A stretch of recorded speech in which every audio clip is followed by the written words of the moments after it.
accendo perché così segniamo dal vivo. Eccolo là. Eccolo il gol. Mancini. No, è perché non era possibile. È contro la cosa. Volevo farlo proprio per schifenzia. Voglio. Mamma mia. Molto bene, ma molto bene era il titolo a prescindere dalla prestazione dell'Italia contro la Moldavia. Fammi vedere, bel colpo di testa. Alla fine è uno di quelli che sta più in forma, però pure Orsolini doveva. Cioè io quando entra Politano e mette quel cross che Dio Esposito la gira però senza segnare, quello è un potenziale assist. Che cosa volete dire? Cosa volete dire a Politano? Voglio, c'era una sola cosa da fare, parliamone chiaramente. Preservare Buongiorno, preservare Di Lorenzo, preservare Politano, perché poi piacciono o no, li riteniamo all'altezza o no, arriviamo che non ne abbiamo più, arriveremo a un certo punto che non abbiamo più giocatori da mettere. Io ho fatto uno short, non so se gli short vi arrivano come notifiche, anzi iscrivetevi al canale, benvenuti a tutti. Magari qualcuno che si iscrive, che vede questo video sull'Italia, magari non è tifoso del Napoli, benvenuto lo stesso. Io mi occupo del Napoli tutti i giorni. Frattesi, ecco, e vedo che mi occupo del Napoli. Frattesi è un nome che sta ritornando in auge per quanto riguarda anche il mercato. Credo ragazzi che domani, cioè in questi giorni dove non ci sarà da parlare se non degli infortuni, si dovrà parlare di mercato, perché visto l'infortunio di Anghissà, molto più lungo di quanto la Repubblica non ci avesse lasciato sperare, perché oggi io mi sono svegliato alle 6:30 del mattino con la buona notizia. No, ma quando mai, ti scrive Repubblica? Ma 10 giorni si riposa e basta. Assolutamente falso. Arriva poi il comunicato che parla di alto grado di giornalismo, lesione, eccetera, eccetera. È chiaro che dobbiamo fare una riflessione più approfondita possibile per quanto riguarda gli infortuni, metterli tutti sul piatto, considerare sfortuna, differenze. Alcuni infortuni sono simili però, e secondo me una riflessione va fatta, e non c'è un Rongoni con cui prendersela. Lo staff di Conte che dovrebbe prevenire queste cose non ha un nome specifico che viene individuato da chi cerca un colpevole, però è una situazione tremenda. E se lo staff è sempre quello, io mi chiedo perché Conte non l'abbia cambiato. Mi stanno arrivando in privato molti spunti, dice no, pure col Tottenham tantissimi infortuni, eccetera eccetera. E così finiamo di vedere questa partita. Vabbè, mancano 6 minuti di recupero, niente di meno. Vabbè, l'ho guardata la partita dell'Italia, ma anche distrattamente, perché dopo un inizio così e così, c'era Spadori che trovava un po' di spazio. Alla fine la formazione è anche logica, perché io vedo una formazione dove tutti i giocatori sono più o meno nel posto dove devono essere. Bellanova terzino destro, Cambiaso terzino sinistro, anche se possono essere considerabili entrambi esterni, cioè esterni quinti se vogliamo. Però Mancini sta facendo un ottimo campionato, lo metti centrale di destra, Buongiorno centrale di sinistra, centrocampo a due, Cristante, Tonali, che poi finiscono in verticale, giustamente, uno più regista che ha provato anche questi lanci. Cristante non male, alla fine con Gasperini ritrova tutte le sue posizioni e le sue cose. E poi nella logica delle cose, Zaccagni a sinistra, Orsolini a destra, che c'è sta meglio di questo? Raspadori che fa praticamente la seconda punta dietro Scamacca. Ma siamo poveri, tecnicamente mi sembriamo poverissimi, e cambi l'ordine dei fattori, nel senso cambi gli allenatori e passi da uno, passi a Spalletti e poi passi a Gattuso. È come se qualcosa mancasse. Io vedo che quando le altre nazionali affrontano queste squadre piccole, anche contro di loro le squadre piccole, è arrivato Dio Esposito 2-0. Però questo non cambia che e le altre squadre vanno di goleada.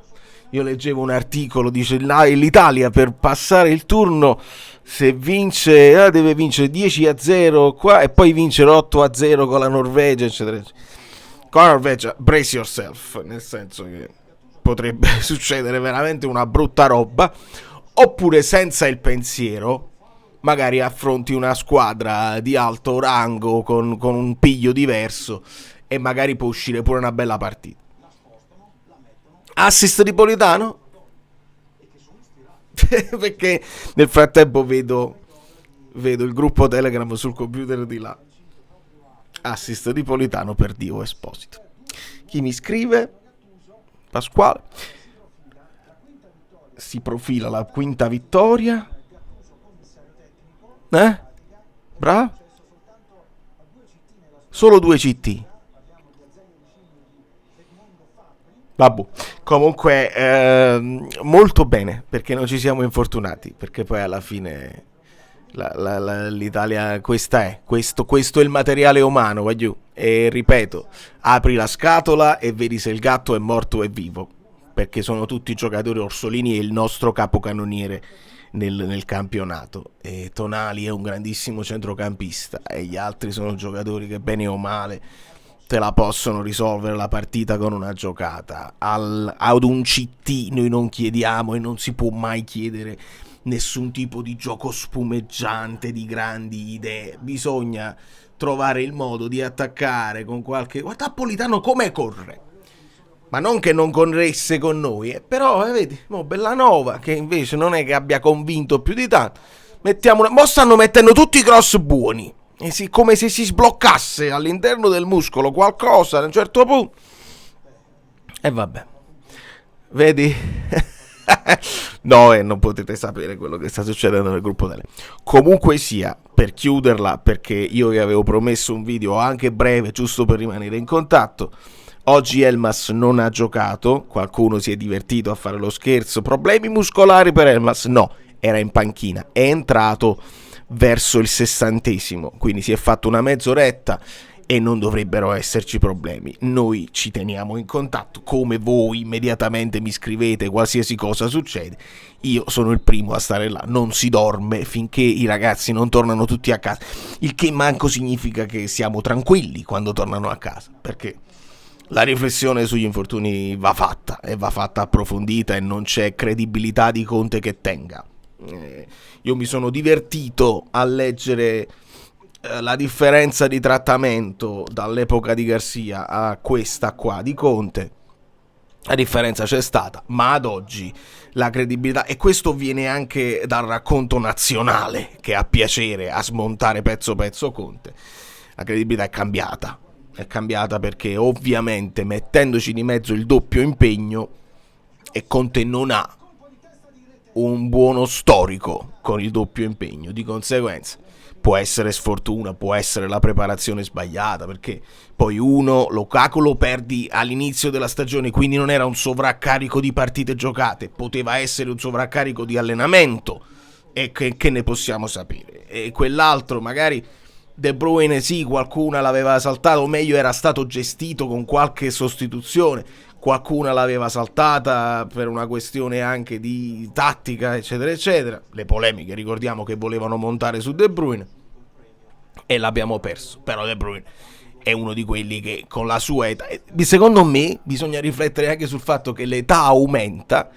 e sono tutti giocatori di solito titolari inamovibili. Anghissà non ha un momento di riposo da anni e anni, da quando è venuto quella partita con la Juventus con Spagna. Anghissà non ha mai avuto un sostituto, e tu devi cominciare a ragionare, e ne abbiamo parlato per tutta l'estate, che Anghissà aveva bisogno di un sostituto, perché non si può pensare, ed è vero, mo stanno girando di nuovo quelle parole di Benitez dell'epoca. Scientificamente noi sappiamo che dopo un tot di partite, dopo un tot di minuti, e io il concetto del turnover è che non posso rischiare poi di perdere un giocatore importantissimo per mesi e mesi, e preferisco utilizzare un giocatore che magari è meno forte per una partita, ma possono farla. E quindi se non è Benitez, perché Benitez oramai non è così, chi ragiona così è Vincenzo Italiano. Se riusciamo ad accettarlo, Quella è una delle possibilità. Per il resto non saprei cos'altro dirvi. Può essere sfortuna, può essere errori fatti in sede di preparazione, può essere che abbiamo sottovalutato o che siamo stati costretti a fare un mercato diverso causa quell'infortunio là, e può essere che potevi gestire il minutaggio in un altro modo. Alcuni si fanno male quando vanno in nazionale perché, e ho letto un commento che dice non fare le battute su Anghissà che è stato Conte a chiedergli no, lo so benissimo che quando cambi modo di allenarti, ti fermi un attimo, poi riparti, il cambio di metodi di allenamento nemmeno aiuta, ma ci devi fare i conti perché tutte le squadre, tutti i giocatori vanno in nazionale e fanno altro, e molte altre squadre hanno grandi infortuni più o meno gravi. Noi però dobbiamo guardare a noi, non possiamo bearci del fatto che ci sono stati altri infortunati in altre squadre. Di solito gli infortuni sono sempre stati alibi per gli allenatori, in questo caso diventa un'altra colpa per Conte, e se la prendesse, ma più che cercare la colpa, che a me interessa fino a un certo punto, perché tanto si è intuito che questo è l'ultimo anno di Conte, io preferirei completasse il ciclo, ma vediamo. Io più che altro mi voglio chiedere come risolvere e come aggiustare questa situazione, chi andare a giocare, perché su Gilmour non ho capito, dovrebbe essere convocato dalla Scozia, capiremo se giocherà o meno, se ci sta, se non ci sta, se ritorna. Elmas dovrà essere dirottato al centrocampo e magari ci sarà più minutaggio per Lang. Iscrivetevi al canale perché ne parleremo da New York. Valerio Fluido è tutto, stavo per dire forza azzurri, forse è meglio. Bene così, non si è fatto mai assist per Politano, è una cosa meravigliosa.